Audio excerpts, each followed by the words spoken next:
Hello everyone and welcome back to another AFK journey video. In this video, I want to talk about the news, which is that in the future season 3, we're going to have 3 celestial hypogeans added.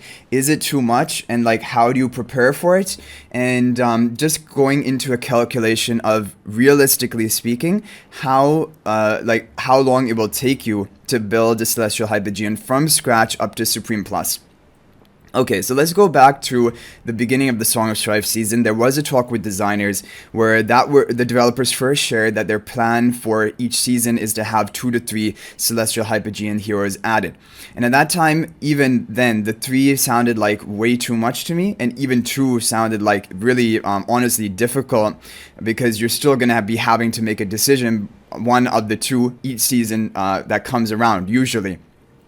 And thankfully for the Song of Strife season and now Waves of Intrigue, only 2 celestial hypogeans have been added. And I think that is kind of like the upper limit of what we can keep up with, because when we're talking about it from a free-to-play or even a light spender perspective, I'm going to go through the calculations right now.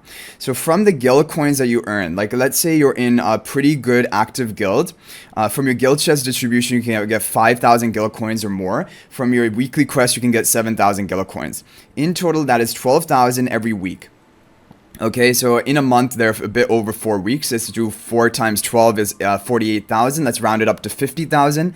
50,000 per month. And a new season is going to last for 4 months. So 4 times 50,000 is 200,000. And you have 200,000 guild coins from the quest and chest distribution.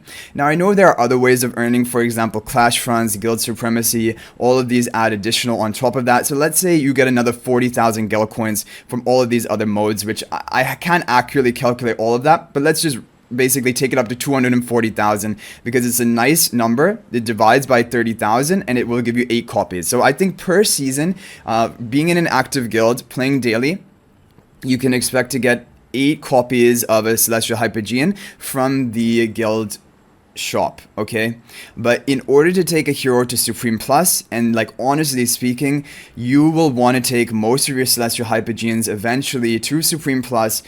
Maybe they can stop at Supreme for a while. It is a pretty good breakpoint for some heroes, but a lot of them will want Supreme Plus, especially Harak as an example this season. He is not nearly as effective without his Supreme Plus ability. Okay, so you have these 8 copies from the guild coins. Now on top of that, if you want to take a hero to Supreme Plus, you're going to need 6 more copies. And if you're hitting pity each time from the Stellar Crystals, 6 times 40 is 240 Stellar Crystals. Stellar Crystals are an extremely limited resource. We can do rough calculations of how much to get. But let's go ahead and begin with the arena shop, which is your major income of these stellar crystals. So every month you can buy out 10 from the arena store, and from the champion store, if you're in that, you can buy an additional 12 per month around. So 22 per month basically from this arena store, and you're gonna get 4 times that, 88, but let's round it up to 90 or something, because champion store is actually every week, so they're more than 4 weeks in a month. So let's say you can get 90 to 100 stellar crystals from the arena store each season. But that is only 2.5 copies of pity, if you're hitting pity each time. If you get luckier, things are great, but if you don't, they're not. The other thing is that you do get stellar crystals from events, and they have been more generous. The developers, they've added new events which have stellar crystals. For example, Clash Fronts, which we didn't have before, Crystal Clash, even though we've had it before, but they're doing more rounds, and definitely we are earning more. But really, when you talk about all of these events combined, how much are you actually getting from them? Maybe per season 50 to 60 extra stellar crystals from all of these events, and you're getting 100 from the arena store, 160, let's say, in total, and that is going to be 4 copies of pity. So 4 copies, 8 from the guild store, that's 12. Maybe if you get luckier, dodge some pities, you can get 14 needed for Supreme Plus. But basically, for the most part, of course, there are some glorious chests which we're getting. We're getting one of them at the end of the season. Those can add additional copies in. I think realistically speaking, for an active player, even without spending, they can get 1 hero from scratch to Supreme Plus every season. Okay, I do believe that is possible. when you talk about some other additional spending, you know, like a light spender who's getting the pre-order packs, who's getting the Fabled Road, getting the Noble Pass, you can get some additional stellar crystals on top of that, but it isn't a huge amount. Like even from all of these ways, I think you would get a bonus 50 stellar crystals, which is not like a game-changing amount.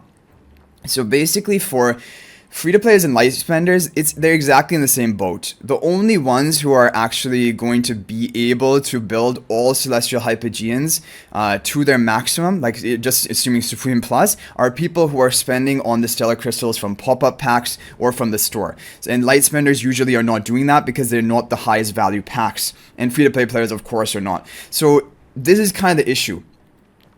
For example, I'm not planning to spend on this account more pop-ups or anything like that, and my Harak is right now at Epic 1 copy, so if I kept building Harak gradually over time, he would be Supreme Plus around the end of the next season, or like after mid of next season, and at that point probably 2 new Celestial Hypogeans are already going to be out. We have no idea how Harak is going to fit into the meta, because each Celestial Hypogean which is added shakes up the meta a lot.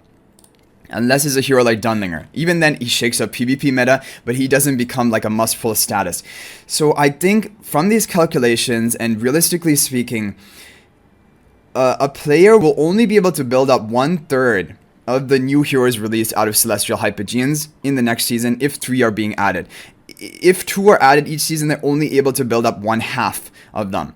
I think 1/2 is reasonable. 1/3 is really pushing it, because the thing, you have to become very selective in what you build, and also the thing is, you cannot even finish up like projects you were already working on. Like let's say you're already building up Taylene, and now you have new news that 3 new Celestial Hypogeans are going to be added next season, and now you just have to save up because one of them might be game changing or meta for your account.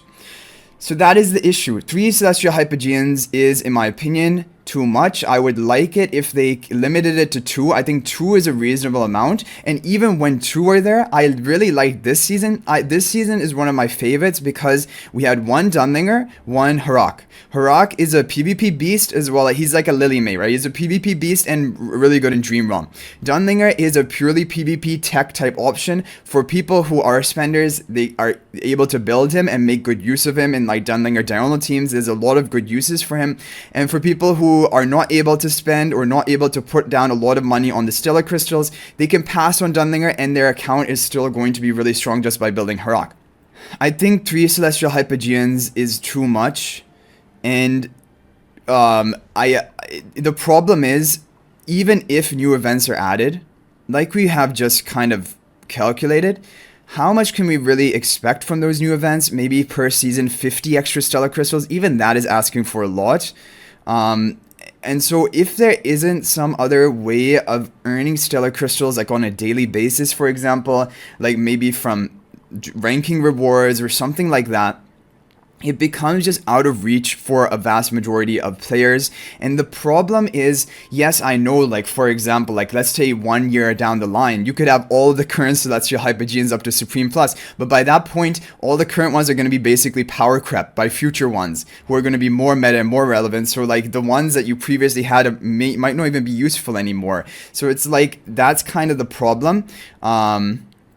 I think, okay, the other solution is that out of the 3 which are added, having only one of them maybe be meta or game defining, and the other ones just being kind of like equivalent in strength to the current heroes. But from the trend of how things have been added, when we take a look at it, all Celestial Hypogeans that have been added since the global launch, they have all shaken up the meta. Taylene, Freesto, Harak, and Dunlinger. For PvP, Dunlinger has shaken up the meta to some extent.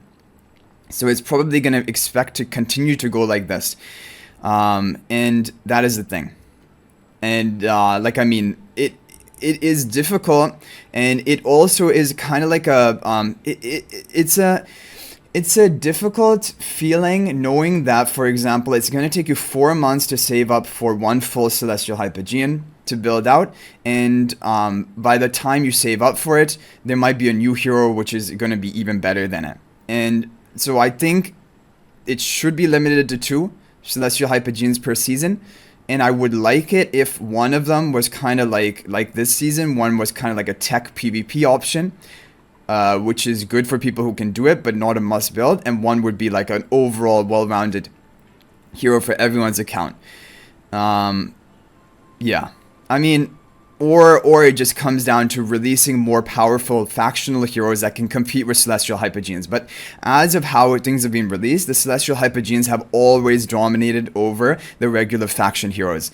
But raid-up recruitment heroes, if they could somehow compete at the level of the Celestial Hypogeans, that would also be a good way for, like, to allow everyone to compete in the game without having to drop a lot of money on the stellar crystals and things like that. So let me know your thoughts about this in the comment section down below. And these are my opinions about it, and I feel kind of strongly about this, and I hope that something will change. I think probably now it won't be possible to like roll back and not have 3 next season. We're probably going to have that, but like, I mean, hopefully they can offer more glorious chests, like, because think about it, a glorious chest is basically 40 stellar crystals if you're going to pity. And that's so much more, like for Clash Fronts, even for the whole month, you got the 10 stellar crystals as the finishing reward. Crystal Clash, you get like 5 to 6 stellar crystals. All of these added up together hardly make a glorious chest. So if they could give out more glorious chests as reward for events, like 1 glorious chest for a Crystal Clash, 1 glorious chest for a Clash Fronts, 1 glorious chest for all these other events which come out, then it basically allows people to bridge the gap. And I think something like this needs to be done, especially if 3 Celestial Hypogeans are coming next season. So you guys can share your thoughts in the comment section. That's going to be it for this video. I'll hopefully see you guys in the next one. And until then, everyone, peace out for now, and thank you for watching.